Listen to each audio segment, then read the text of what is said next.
C'est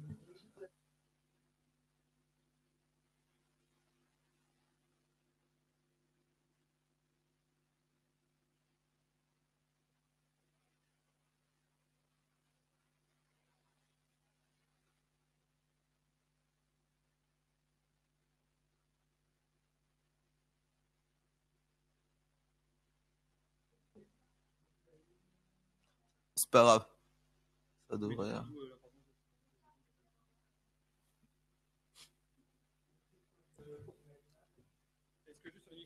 Allumé, c'est bon. Là, si on parle, on est bien entendu. Ok. On est bon. C'est parti.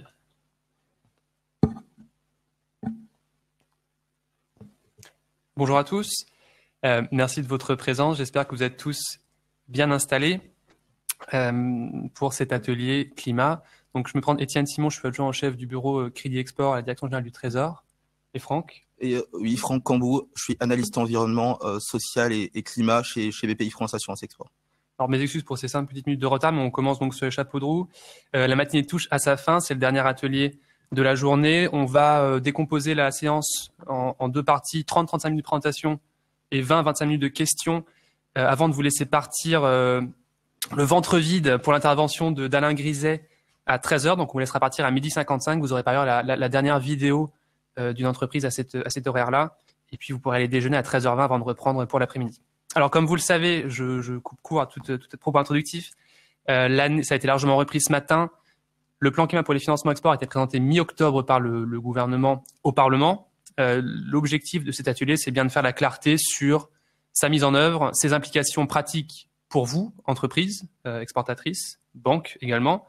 Et donc, je commence directement sur la présentation du plan climat pour les financements export. Vous le connaissez, je pense, déjà pour partie, décomposé en 3 segments. Le premier sur l'arrêt programmé du soutien public à l'export pour les projets d'exploitation pétrolière et gazière. Le deuxième, c'est un resserrement des normes, donc des normes de performance pour les centrales thermiques à combustible fossile.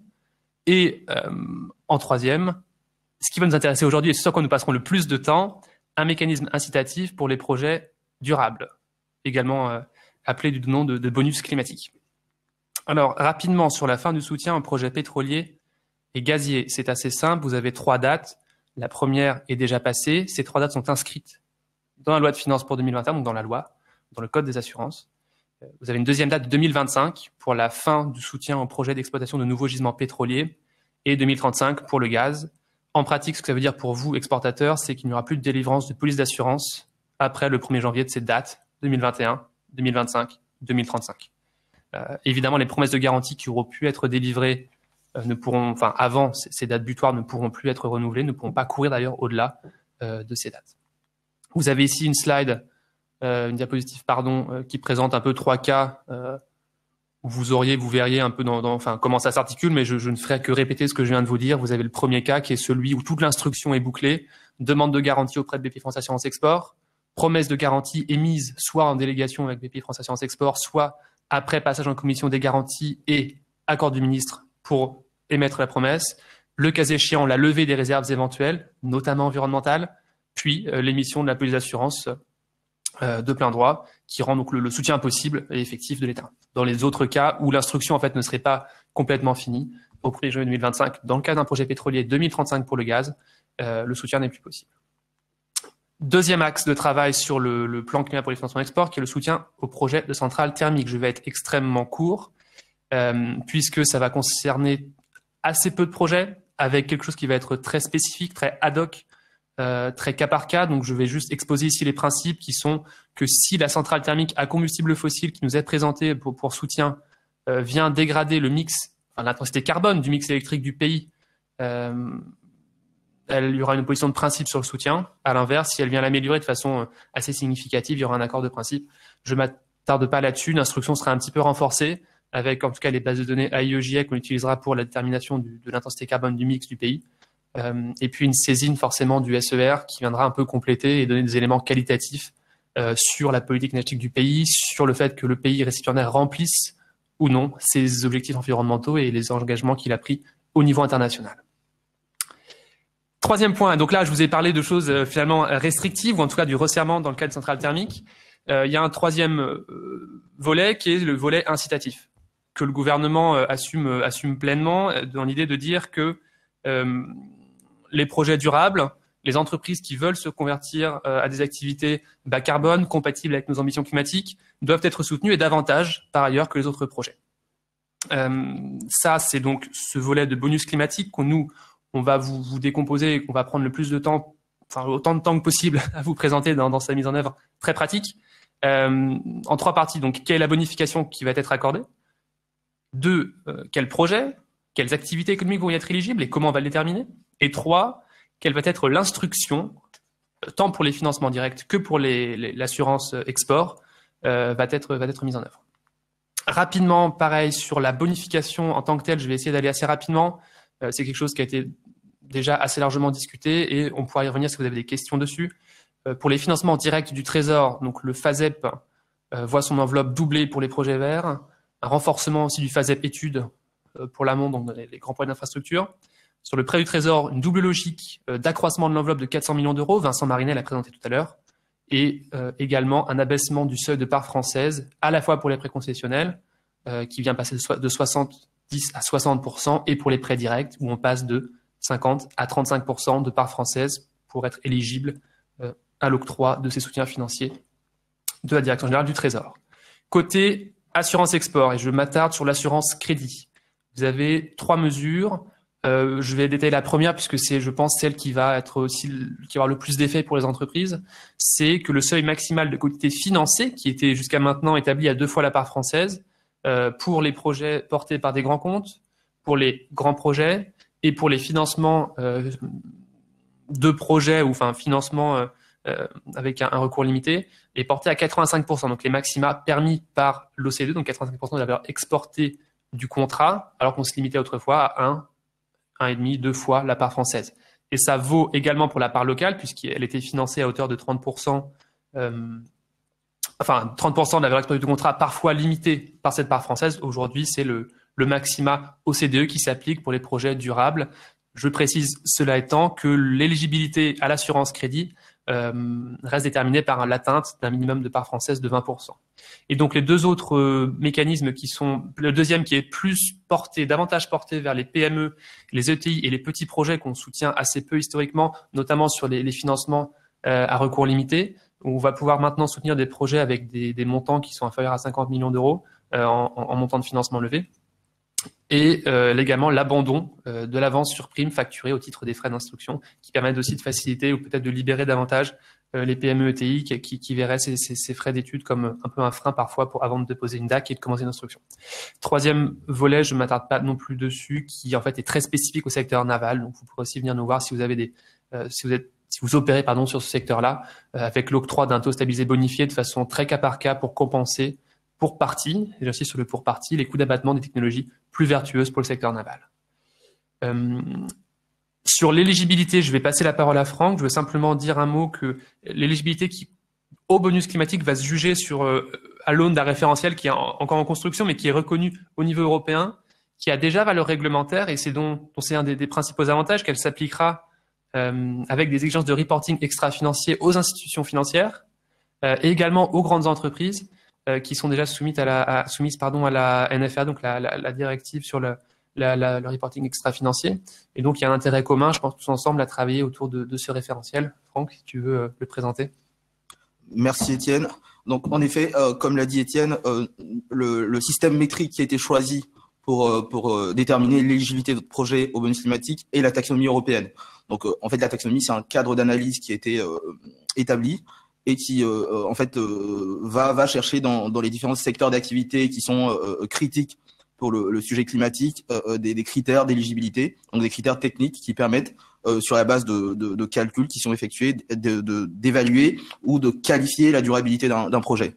Donc, on a concrètement 70 fiches sectorielles qui définissent chacune la durabilité d'une activité dans ce secteur d'activité et établit des exigences climatiques et environnementales. Donc, globalement, on a 7 macro-secteurs. On a la plupart des secteurs d'activité dans lesquels pourraient s'insérer vos projets sont normalement couverts. Et on a surtout, très important dans la taxonomie, 6 objectifs environnementaux. Donc, on a les 2 premiers objectifs qui sont climatiques. c'est-à-dire l'atténuation du changement climatique et l'adaptation au changement climatique. Donc atténuation, évidemment, c'est comment votre projet est à même de permettre de réduire les émissions de gaz à effet de serre et donc in fine de lutter contre le changement climatique, ou l'adaptation qui plutôt s'intéresse à comment votre projet permet à des installations existantes, à du matériel, à des biens, à des technologies de se protéger contre les conséquences naturelles, les catastrophes naturelles par exemple du changement climatique. Donc c'est les deux indicateurs, les deux objectifs principaux qui nous intéressent dans le cadre du bonus climatique. Et puis après on a d'autres critères hein, qui sont des critères environnementaux globaux. Il s'agit de la gestion de l'eau, la pollution, l'économie circulaire, donc la fin de vie de vos équipements, qui est quand même assez important, et la biodiversité, qui est voilà un sujet aussi qui est bien pris en compte par la taxonomie. Donc dans le cadre du bonus climatique, ce qu'il vous faut savoir, c'est comment votre projet est qualifié de durable. Donc qu'est-ce qu'une activité durable au regard de la taxonomie et par conséquent du bonus climatique. Une activité durable doit, dans un premier temps, contribuer à l'objectif d'atténuation du changement climatique ou de l'adaptation. On va voir par la suite, via des exemples, comment. Mais voilà, le principal, c'est que l'activité doit être considérée comme contribuant à l'un et ou l'autre de ces deux premiers objectifs climatiques, tout en n'ayant pas d'impact négatif irréversible ou en tout cas jugé significatif sur les quatre autres objectifs qui sont la gestion de l'eau, la pollution, l'économie circulaire, la biodiversité. Donc on a contribué à un objectif climatique et ne pas dégrader ses performances par rapport aux autres objectifs non climatiques, tout simplement. La troisième étape, c'est ce qui est important de savoir au titre de l'atténuation du changement climatique, les principes d'analyse qui permettent de qualifier votre activité. Globalement, quand vous avez un projet export, les questions qui se posent, les questions que vous devriez vous poser et que nous, on se posera aussi au moment de l'analyse du dossier, c'est est-ce que l'activité est bas carbone? Donc, quelle est la capacité du projet de l'activité export à atténuer les émissions de gaz à effet de serre. On pense par exemple aux énergies renouvelables, aux projets industriels. Je pense par exemple à une cimenterie qui aurait des performances climatiques intéressantes avec une bonne efficacité énergétique, des systèmes de contrôle et d'abattement des émissions de gaz à effet de serre, et ainsi de suite. Ou on pense aussi à la mobilité électrique tout simplement. On pense aux ferroviaires électriques, on pense aux voitures électriques. Donc tous les projets qui par définition, voilà, dans leur secteur d'activité sont considérés comme étant bas carbone. On a ensuite les activités habilitantes, qui sont des activités qui elles-mêmes ne sont pas forcément bas carbone, mais qui sont essentielles au déploiement d'autres activités bas carbone. On prend l'exemple d'usines de fabrication de batteries électriques qui sont l'usine en elle-même peut ne pas avoir toutes les caractéristiques d'un projet durable, mais est indispensable au déploiement des technologies de mobilité électrique. Donc voilà, on a cette clé d'entrée là aussi qui est considérée au moment de l'analyse du dossier. Et enfin, on a les activités de transition. Donc évidemment, la taxonomie est un outil de transition. Donc l'idée, c'est aussi de prendre en compte toutes les activités, tous vos projets qui viendraient accompagner des installations déjà existantes vers de meilleures performances climatiques. Donc, c'est les trois principes d'analyse et c'est à partir de ces trois regards que nous évaluons vos projets et que la taxonomie nous conduit à évaluer vos projets. Maintenant, nous allons prendre deux exemples concrets pour un peu illustrer ce qu'on essaie de dire avec Étienne. C'est que on a des projets divers dans tous les secteurs d'activité qui sont couverts par la taxonomie. On peut avoir un projet éolien offshore, on peut avoir un projet d'export de train, de rames pour un tram ou pour un métro. Et voilà, c'est deux projets dans deux secteurs différents. Donc l'un concerne la production d'électricité et l'autre concerne le transport. Donc, ce qu'il faut faire, c'est dans un premier temps s'intéresser à l'objectif qui sied le mieux au projet. Pour l'éolien en mer, l'objectif auquel il pourrait concourir pour la lutte contre le changement climatique est la mitigation, donc l'atténuation du changement climatique. Et dans la taxonomie, le seuil pour les projets de production d'électricité, notamment éolien, sont à 100 grammes de CO2 équivalent par kilowattheure. Donc, vous identifiez le seuil auquel appartient votre activité dans son secteur d'activité, et par la suite vous regardez aussi les autres critères dont on parlait pour voir un peu les demandes, enfin ce qui est requis pour être considéré comme ne dégradant pas les performances de ces critères. Donc on a pour l'eau respect de la réglementation, économie circulaire, des éléments sur la fin de vie de nos équipements, sur la biodiversité on peut avoir des éléments dans les études d'impact, mais voilà.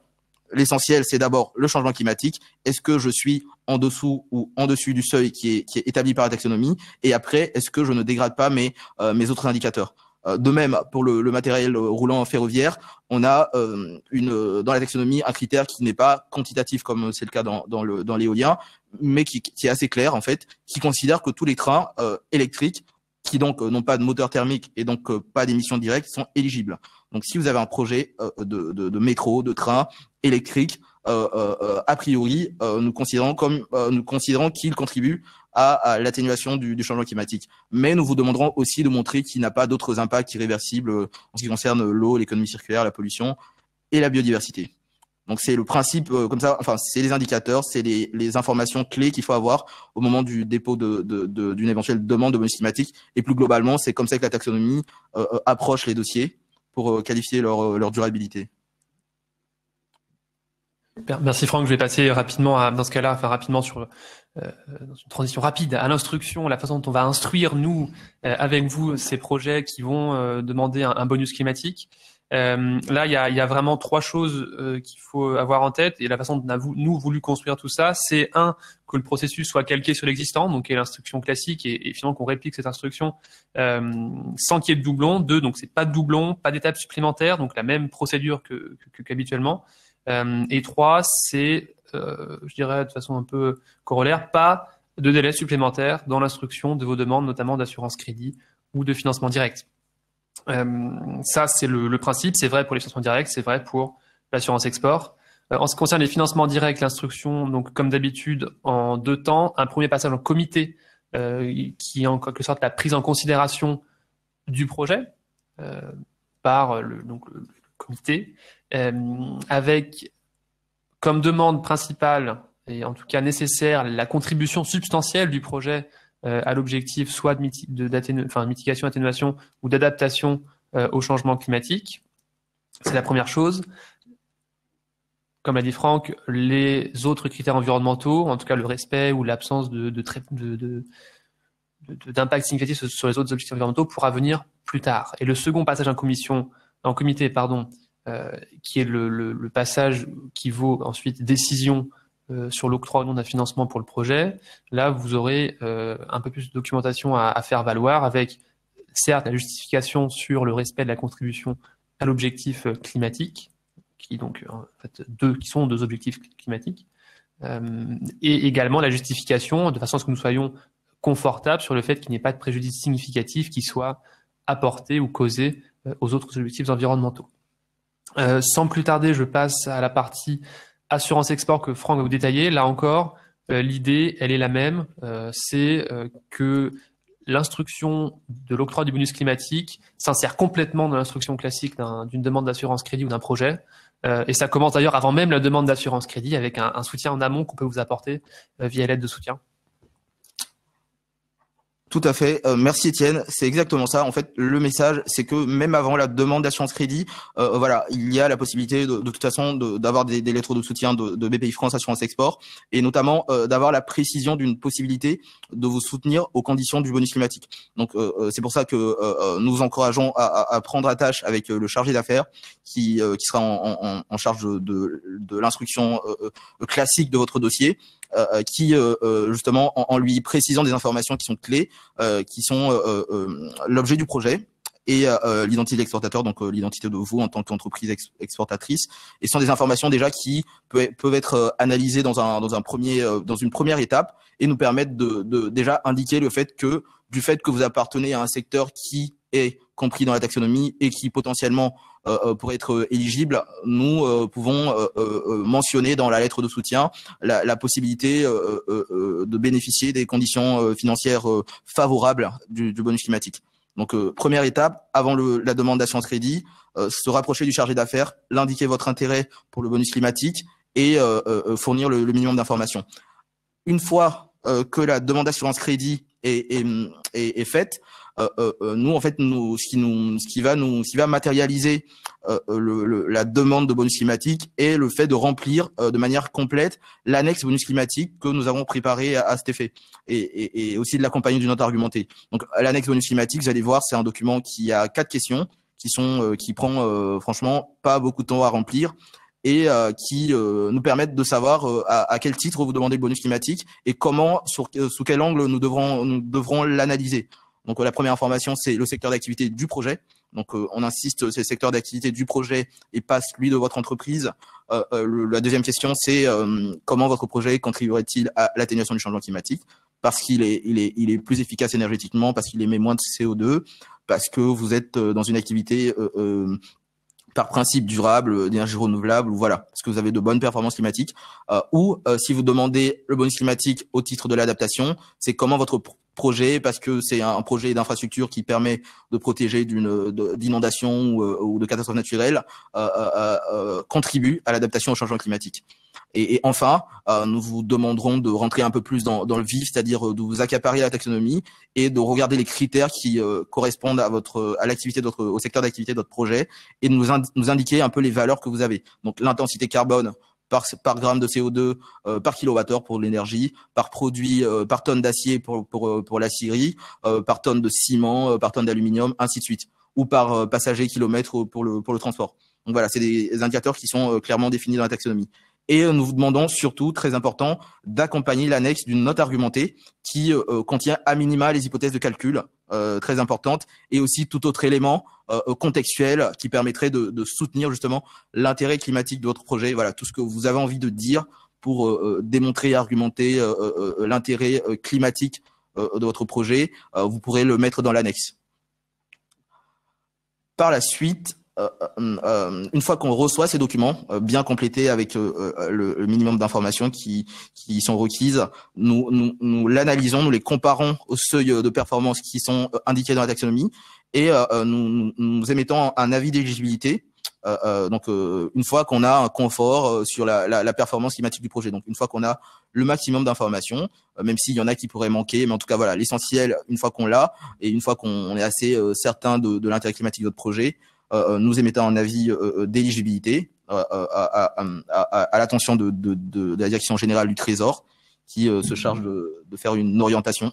Donc je vais laisser Étienne vous en dire. Oui, tout à fait. Donc, pardon, excuse-moi. Merci beaucoup. Oui, non, mais exactement. Donc sur la base de la note de l'avis BPI France Assurance Export qui nous sera remis, nous ferons nous-mêmes notre doctrine, quitte à croiser peut-être les données, mais l'avis, enfin l'orientation, elle est vraiment délivrée de façon favorable tant qu'il y a un confort. Je ne parle pas de certitude, mais bien un confort, et c'est ce qui est dans la première boîte ici sur l'avis des BPI France Assurance Export.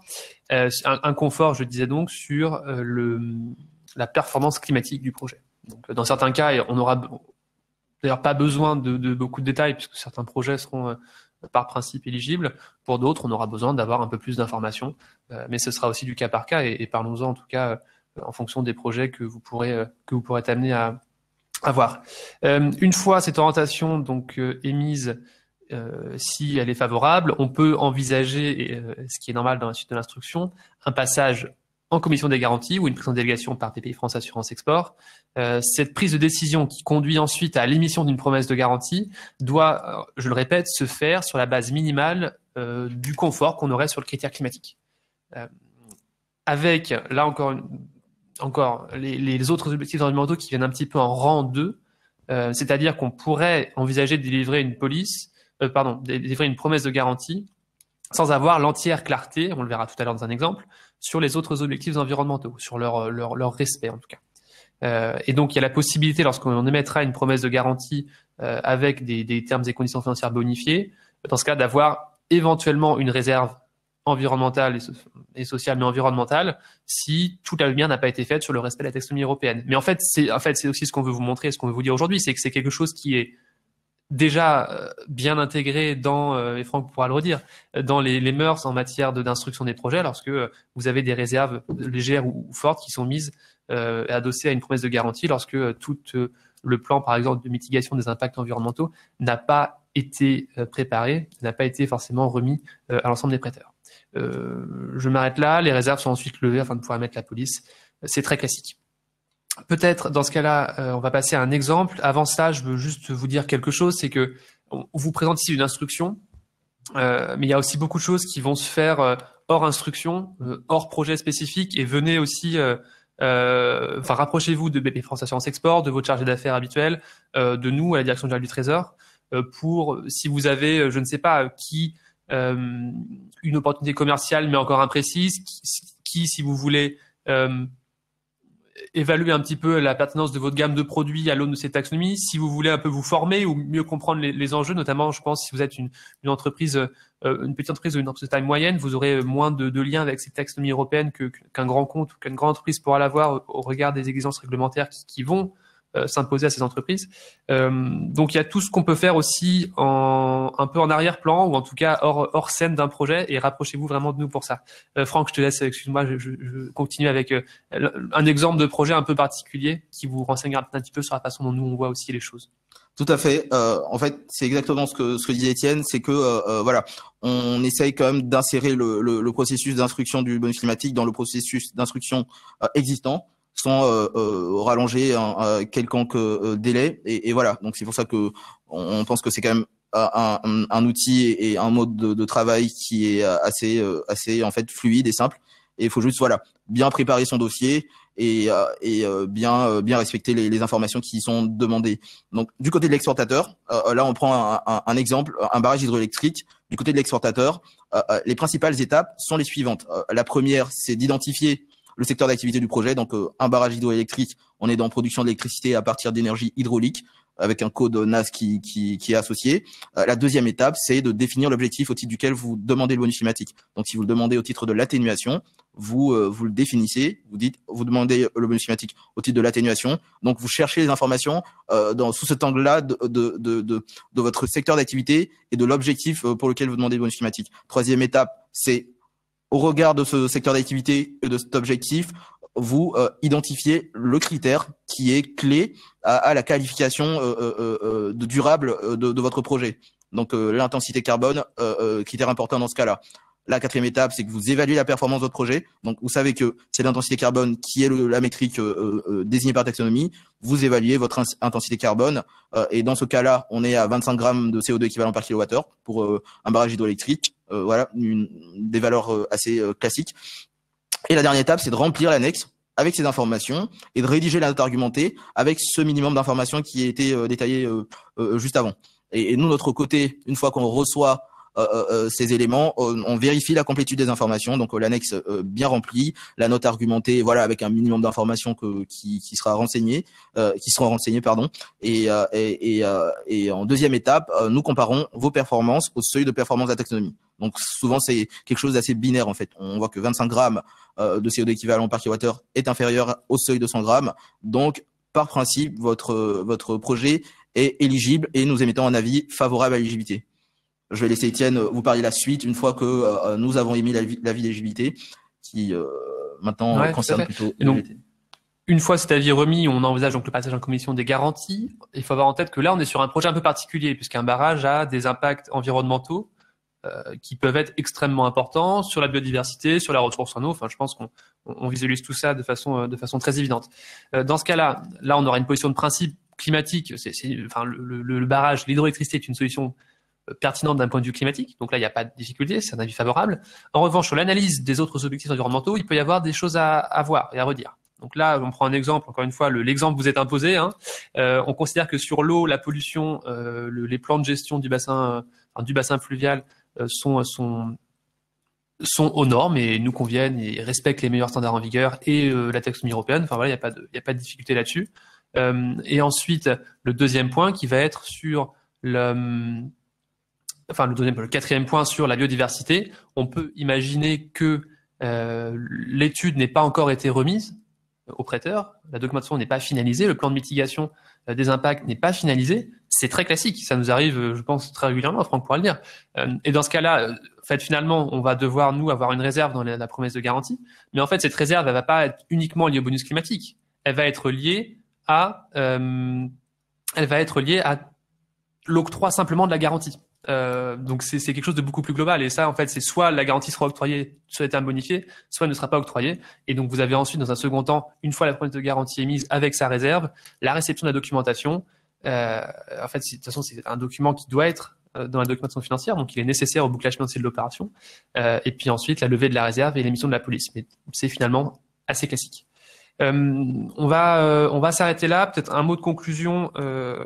c'est que ce plan climat, enfin, je pense, gageons ensemble, qui une première étape, en tout cas, et la France aujourd'hui, c'est vraiment mobilisé, et on le sent, nous, au niveau européen, au niveau mondial par ailleurs, mais on est les premiers vraiment à avoir une approche un peu cohérente et complète, enfin, une première étape sur ce sujet climatique au niveau des financements export. Les choses vont changer aussi au niveau international. On sent que ça commence à frémir, que ça commence un petit peu les lignes bougent, notamment au niveau européen, mais pas seulement. L'élection par ailleurs américaine est plutôt porteuse d'espoir de ce point de vue-là. Je pense notamment au cadre multilatéral OCDE. En tout cas, et à très court terme, mais de façon beaucoup plus opérationnelle, venez nous voir pour le bonus climatique dès maintenant. Ça commence aujourd'hui. Bonus climatique, lettre de soutien, demande d'assurance crédit, un accompagnement, des conseils qu'on peut aussi vous délivrer, et puis une formation qu'on peut aussi apporter. Il y a un intérêt commun à investir ce sujet, comme je disais tout à l'heure, des synergies, puisqu'on va tous être un peu soumis à ce même référentiel de taxonomie européenne. Donc c'est très important qu'on y travaille ensemble. Et en tout cas, voilà, ce bonus climatique qui, de la part des exportateurs, dans les consultations qu'on a pu mener en amont, nous aimons aussi pointer du doigt comme étant une vraie avancée, quelque chose qu'on veut simple, quelque chose qui est aussi opérationnel dès aujourd'hui. Donc n'hésitez pas, et on va prendre dans ce cas-là des questions. Je pense que nous sommes dans les temps quasiment. On a 20 minutes de questions. Il y a 12h55, dans 19 minutes exactement.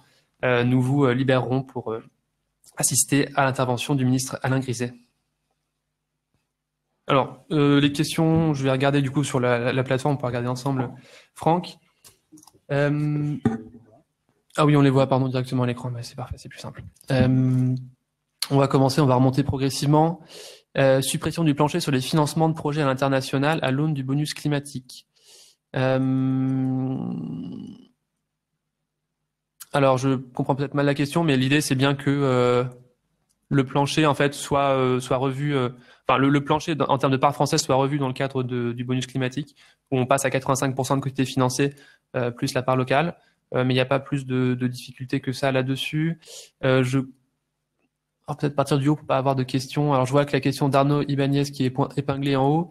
Pensez-vous que le bonus climatique permettra aux projets d'énergie renouvelable solaire d'obtenir des assurances crédit export, notamment avec un sourcing qui peut être compliqué? Alors le pari, mais c'est pas un pari qu'on fait, je pense que c'est une question qui est aussi assez informée, c'est que oui, les projets solaires pourront bénéficier du bonus climatique. Aujourd'hui, l'assiette de part française, la façon dont on la calcule, elle est assez large. Et on a bien en tête que c'est pour ça qu'en fait elle est limitée à 20%. On pense on sait que c'est atteignable. Il y a un travail à faire, et aujourd'hui l'idée de ce bonus climatique et de déplafonnement de la part française, c'est bien que si vous faites ce petit effort peut-être pour avoir ces 2, 3, 4% de part française en plus, vous aurez ensuite un financement à hauteur de 85%. Qui vous permettra d'être compétitif aussi à l'export. Et donc 20% c'est atteignable avec de l'équipement en France. Je pense, je sais pas, des onduleurs, des sous-stations électriques, du câblage. Des choses aussi bêtes qu'un boulon, qu'une vis produite en France sont considérées comme de la part française. La marge également taxée en France est de la part française. Les études d'ingénierie, et je sais que forcément les développeurs de projets renouvelables et solaires a fortiori sont aussi des boîtes d'ingénierie. Donc ça, il y a pas de difficulté. Le transport maritime en Union européenne est considéré comme éligible au titre de la part française.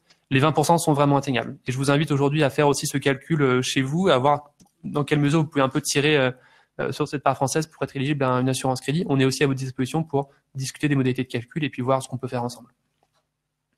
On a une question de Bruno Raquetjean sur le ferroviaire qui demande si le ferroviaire électrique pourrait être éligible, mais si l'électricité est produite à partir du charbon, est-ce que cela ne change pas notre approche? Ne faut-il pas en même temps lier cela à la production d'électricité? Alors déjà sur le charbon, je pense que on a une politique assez claire. Étienne pourra confirmer. On essaie d'éviter de soutenir tous les projets qui seraient liés à du charbon. Après, voilà, on est dans une certaine limite aussi d'action.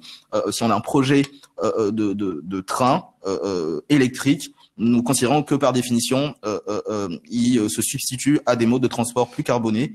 Donc, par principe, c'est considéré comme étant durable. Après, sur d'autres types de trains, donc les trains interrégionaux par exemple, il y a des critères qui sont établis par la taxonomie qui vont au-delà de la simple technologie du train et qui s'intéressent par exemple à la quantité de CO2 émise par kilomètre par passager. Donc, nous nous attachons encore, on le redit, à la taxonomie et nous pensons que la taxonomie a été établie par des experts qui ont justement pris la juste mesure de ce qui peut être considéré comme étant une avancée climatique ou pas.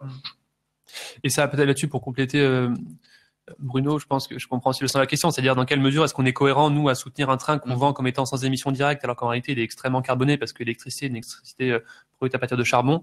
Il n'y a pas de réponse satisfaisante à cela, je pense. Nous, on considérera, sur la base de la taxonomie européenne, que le train sans émission directe est durable. À charge ensuite, et c'est là que c'est un peu une réponse normand, au pays d'avoir un mix qui se décarbone. Et pour le coup, on a un ensemble de briques technologiques ou de briques sectorielles qu'il va falloir plus ou moins emboîter avec une logique de cohérence d'action qui est pas forcément évidente. Mais par ailleurs, ce qu'on propose nous sur le financement de centrales thermiques est cohérent. Il y a aussi quelque chose à pousser là-dessus au niveau multilatéral. Voilà pour ça. Peut-être on prend une autre question. Des suppressions de plancher, tac, tac, tac, tac. Alors, il y avait d'autres questions qu'on a vues tout à l'heure. Je vais peut-être remonter un petit peu. Je sais pas si vous pouvez remonter un petit peu. Attends, je t'en lis une. Bonjour, c'est Fatima Elouali. Je suppose que les promesses de garantie déjà délivrées à ce jour pourront être revues dans le cadre du bonus climatique. Oui, tout à fait. Bah, enfin, nous, en tout cas, on est favorable au fait qu'une promesse de garantie qui a été mise sur des termes, enfin, sur une base non bonifiée, puisse être revue et donc repassée en commission des garanties et en comité interne sur une base, enfin, pour avoir bénéficié du bonus climatique. Évidemment, l'instruction devra être celle qu'on vous a présentée, devra être respectée. Et là, il y aura forcément des éléments qui seront demandés en plus. Mais oui, le principe, c'est que oui, vous pouvez demander une révision de votre promesse pour bénéficier du bonus climatique. Une question de Benjamin Dequier. Les projets sélectionnés dans le cadre du bonus climat doivent-ils constituer une amélioration par rapport à l'existant ou bien doivent-ils être alignés avec nos objectifs en matière de climat? Donc c'est exactement ce qu'on essaie de dire avec Étienne, c'est qu'on a plusieurs clés d'entrée pour être considérés comme étant durables. Il y a le fait de soi-même en tant que projet avoir des performances climatiques qui sont bonnes, jugées bonnes, et il y a aussi le fait d'améliorer quelque chose d'existant. Donc tout ça est traité par la taxonomie. In fine, si vous venez avec un projet, par exemple, je disais de rénovation, d'amélioration des performances d'un site industriel qui le permettrait d'avoir une intensité carbone beaucoup moindre, c'est le genre de projets qui sont considérés comme étant des projets de transition au titre de la taxonomie, et nous allons être tout à fait capables de l'analyser. Donc il faut vraiment bien s'imprégner de la taxonomie parce qu'il y a plusieurs clés d'entrée, et le principe qui reste le même, c'est la capacité des projets à soutenir la transition vers une économie sobre en carbone. Regardez au cas par cas aussi, encore une fois, si vous avez des questions qui sont très spécifiques liées à un secteur ou à un sous-secteur ou à un, je sais pas, aux produits que vous pouvez exporter, et voilà, on pourra faire clarté, je pense, même en dehors de cette séquence avec vous pour voir ce qui peut être déterminé. Voilà, on n'a pas aujourd'hui toutes les réponses sur les secteurs et sous-secteurs de la taxonomie, mais effectivement, rapprochez-vous de nous ensuite dans un second temps. J'ai une question. Alors sur les fiches sectorielles, sont-elles retirées de l'annexe technique à la taxonomie européenne ou sont-elles d'origine française? Les fiches sectorielles donc mentionnées par Franck sont celles, alors pour être un petit peu subtil, sont celles du projet d'annexe à la taxonomie européenne qui vont être reprises de façon plus ou moins parfaite dans les actes délégués de la Commission qui vont vraiment faire entrer en œuvre cette annexe sectorielle dans les 1 à 2 mois à venir. Mais ce que vous pouvez trouver sur Internet en matière du rapport du groupe d'experts techniques sur l'annexe à la taxonomie européenne est le projet assez ressemblant à ce que sera la taxonomie européenne au final dans les 1 ou 2 mois à venir, on l'espère. Je vais prendre cette question, Franck, après je te laisserai peut-être en répondre à une autre. Une question de Thierry Eisenstein. En dehors d'une assiette éligible supérieure qui nous ramène au niveau OCDE, envisagez-vous d'autres vrais bonus mesurables, bonus en majuscule, mesurables pour les emprunteurs? Alors la réponse là, elle est double. Elle est, voilà, d'une part, mais je pense que la réponse sera pas différente de celle que nous avions apportée lorsque vous avez déjà posé la question lors d'échanges précédents. Le bonus tel qu'on le conçoit, c'est une première étape. Ça, je pense que c'est une évidence. C'est une première étape à deux titres. C'est une première étape parce que effectivement, on rentre nous dans cette logique de bonification. Donc on a construit une doctrine et une mise en pratique qui va se faire dans les mois à venir. Et c'est une première étape aussi parce que en fait, on a nous aujourd'hui identifié les mécanismes d'action dont nous disposions au niveau national dans un cadre réglementaire multilatéral qu'on sait contraint, qu'on connaît comme étant contraint. Et donc on a identifié ces différentes choses. C'est ce qu'on vous a présenté. Pour autant, et en tout cas, ça va, je pense, reboucler avec une seconde question que j'ai vue dans le chat, qui est de savoir s'il n'y a pas d'autres choses à aller chercher au niveau multilatéral, OCDE, notamment sur des primes bonifiées. Là, la réponse, elle est oui, tout à fait. C'est-à-dire que aujourd'hui, vous avez un cadre multilatéral, et je vais peut-être parler aussi en termes, enfin voilà, en tant que praticien de cette instance multilatérale qui est l'OCDE, de praticien de cet arrangement OCDE et de ces évolutions qui sont parfois difficiles par ailleurs à obtenir auprès de nos partenaires, mais européens et puis hors européens, américains, canadiens, japonais, coréens, etc. Il y a besoin de deux choses aujourd'hui en termes d'évolution du cadre OCDE, arrangement OCDE à l'aune d'une ambition climatique. C'est de pouvoir identifier de façon beaucoup plus précise ce qu'est un projet durable. C'est ce qu'on propose de faire nous dans le bonus climatique. Mais aujourd'hui, vous savez que dans l'annexe changement climatique de l'arrangement OCDE, on n'a pas du tout cette flexibilité, cette ouverture à plein de secteurs. C'est très ciblé sur les renouvelables et puis quelques projets de mitigation du changement climatique. Donc il y a un vrai travail à faire sur les référentiels utilisés. Ça, c'est un travail qui va être, qui est lancé, qui est en cours. Et deuxième point, qui va être sur le bonus climatique en lui-même qui pourrait être apporté. Aujourd'hui, on se limite, je pense, pour partie à une extension des maturités et du remboursement maximal permis par l'OCDE. On est à 15 à 18 ans, peut-être demain plus. On travaille aussi sur le fait d'aller plus loin parce qu'on sent qu'il y a des projets, je pense à l'éolien en mer, les projets renouvelables, où il y a une demande et il y a un appétit des prêteurs sur, par ailleurs, des pays ou des géographies qui sont peut-être moins compliquées, mais à aller au-delà des 18 ans. Je pense au projet d'Oggerbank qui a été présenté ce matin. On aurait, je pense, sans doute pu aller au-delà des 18 ans. Il y avait un appétit commercial qui était assez fort. On était sur un pays qui était le Royaume-Uni, donc qui n'était pas très risqué. C'est vrai. Pour autant, il y a ces travaux-là sur les bonifications. Et ces bonifications, ça peut être de la maturité en plus, ça peut être des flexibilités en plus, et notamment sur les primes, il y a un vrai sujet. Je pense que nous, au niveau français, on assumerait, en tout cas, on assume complètement le fait de défendre une position qui serait de bonifier les primes pour des projets durables, à voir selon quelle modalité et quel serait l'impact financier en pratique, mais c'est quelque chose auquel nous, on a déjà réfléchi et qu'on porte déjà au niveau européen et au niveau OCDE. Et je pense que je peux être assez optimiste là-dessus. Il y a un vrai mouvement qui se dessine. Et pour travailler sur ce sujet depuis maintenant 1 an et demi, 2 ans, en tout cas au niveau européen, on y avait vraiment très très peu de discussions, voire aucune discussion sur ces sujets il y a 2 ans. Et là maintenant, ça va très très vite, ça a beaucoup accéléré. Des pays qui n'étaient pas forcément les plus pressentis au regard de leur tissu exportateur, il y a quelques années, se posent ces questions auxquelles nous avons nous déjà partiellement répondu en France. Et je m'attends à ce que dans l'année à venir, les quelques mois à venir, il y ait beaucoup d'échanges d'idées, d'instructions de nouvelles réformes possibles de l'arrangement qui pourront ensuite porter leurs fruits dans les mois, mettons, au cours de l'année prochaine. Je pense qu'il y aura déjà des choses très intéressantes qui vont se dessiner. Voilà, donc message d'espoir de ce point de vue-là. Donc réponse un peu longue et un peu multiple à 2 questions qui ont été posées, mais je pense que c'est important de recontextualiser aussi au niveau multilatéral. On a assez peu parlé parce que on voulait vous présenter ce qu'on faisait nous au niveau français, et on est les premiers et les seuls à le faire. Les Allemands ensuite ont aussi commencé à faire des choses un peu pareilles. D'autres suivent. Franck, d'autres questions peut-être? On a des questions, on a une question, enfin on a 2 questions de Monsieur Gondjean qui sont pas très techniques en fait. C'est qui des entreprises en transition qui ne respectent pas encore les seuils de la taxonomie, mais les respecteront avec la venue du projet. J'imagine que c'est la venue. C'est simple en fait, on a répondu à ça en disant que ce sont des projets qui sont considérés comme étant des projets de transition. Donc si votre projet permet à une installation existante de respecter les critères de la taxonomie, évidemment, elle sera éligible. Enfin, c'est assez clair, la taxonomie est assez claire là-dessus. Et il y a des critères. Et si, même si, voilà, au moment de la demande de votre projet, évidemment, vous ne pouvez pas avoir la certitude des critères, dès lors que vous avez un calcul méthodologiquement standardisé qui est assez clair, et des valeurs des performances qui sont attendues, qui sont elles aussi assez claires et en dessous des seuils de la taxonomie, c'est avec plaisir que je pense que nous qualifierons d'éligible votre projet. Ouais, la deuxième question de... Vas-y Étienne, je sais pas si tu as quelque chose.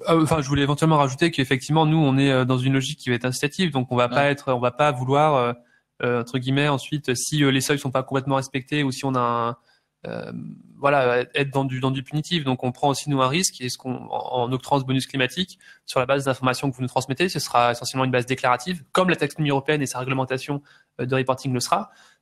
Et vraiment là-dessus, le message qu'on peut peut-être aussi envoyer, c'est que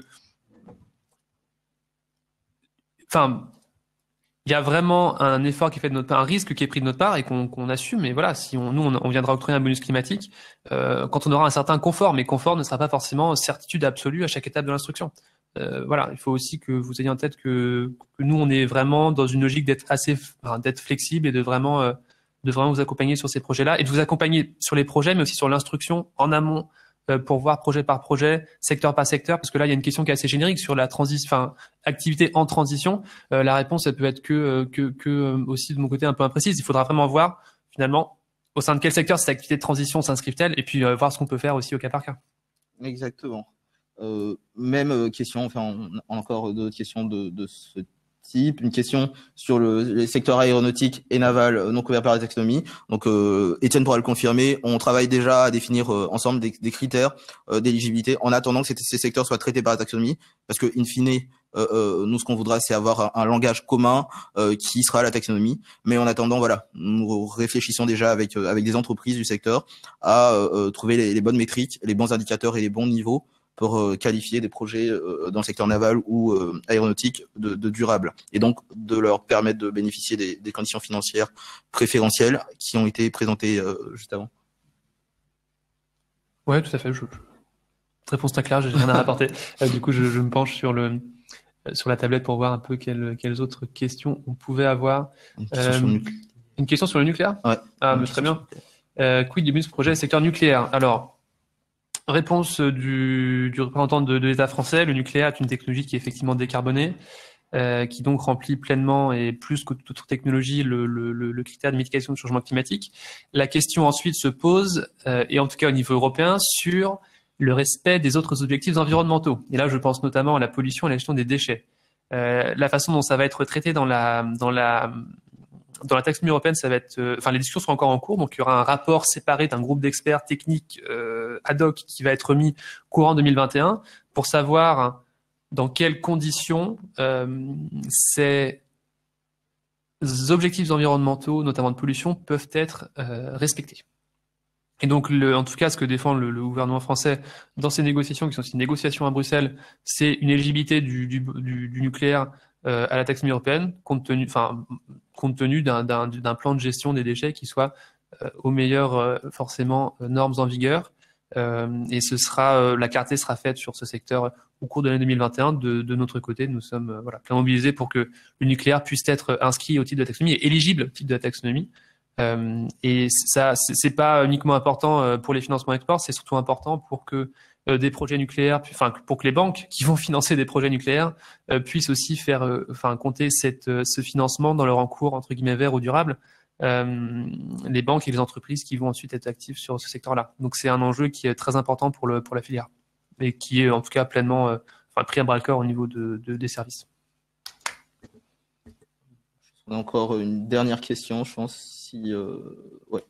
Une question de Eddie Santo Domingo. Donc Étienne, en fait, il nous demande quel niveau de détail sera exigé pour le critère DNSH en ce qui concerne l'économie circulaire. Donc les autres indicateurs les autres objectifs non climatiques de la taxonomie. Ce qu'on peut dire déjà, c'est que comme l'a si bien dit Étienne, on est sur une approche incitative. Donc on se focalise sur le climat. Et on vous demande d'avoir des performances respectables sur les autres sujets. Faut pas oublier que dans tous les cas, le bonus climatique ne se substitue pas à l'instruction environnementale et sociale qui continue, elle, de s'opérer normalement. Et donc voilà, la politique, c'est de toute façon, on prend pas les projets qui n'ont pas un certain niveau de standards environnementaux et sociaux. Donc voilà, je pense qu'on peut être rassuré sur le critère DNSH qui sera observé, qui sera évalué normalement, mais qui ne sera pas forcément déterminant parce qu'il ne s'applique pas à tous les types de projets. L'intérêt du bonus climatique, c'est de concourir à la lutte contre le changement climatique tout en n'ayant pas des performances environnementales locales ou immédiates insoutenables. Donc il y a toujours des critères et la taxonomie semble assez claire là-dessus selon le secteur d'activité qui concerne nos projets. Oui, tout à fait, rien à rajouter. Ce sera aussi beaucoup de déclaratifs. Exactement. Donc voilà, vous avez des secteurs pour lesquels, dans le taxonomie européenne, on va demander une déclaration de principe, comme quoi le projet va être ficelé correctement sur ces aspects-là. On regardera ensuite de notre côté si ça nous paraît cohérent, mais rien de particulier, rien d'anormal en fait. On regarde des secteurs par rapport à ce qui peut se faire habituellement en termes d'instruction environnementale et sociale. Alors, je vois que l'heure tourne. Donc, il est 12h54. Donc, je vais vous inviter. Merci pour votre participation, pour votre présence, pour toutes ces questions. Il y en a beaucoup d'autres auxquelles on n'a pas eu le temps de répondre, mais auxquelles on pourra apporter des réponses plus tard via un média ou médium séparé. Je vous invite donc à vous reconnecter à la session plénière puisque vous allez avoir une petite vidéo et puis l'intervention du ministre à 13h. Donc merci encore, on est à votre disposition pour toutes les questions que vous pourrez avoir, pour vous soutenir à l'export, pour avoir des projets, pour bénéficier des bonus climatiques. Donc n'hésitez pas et un grand merci. Au revoir. Merci.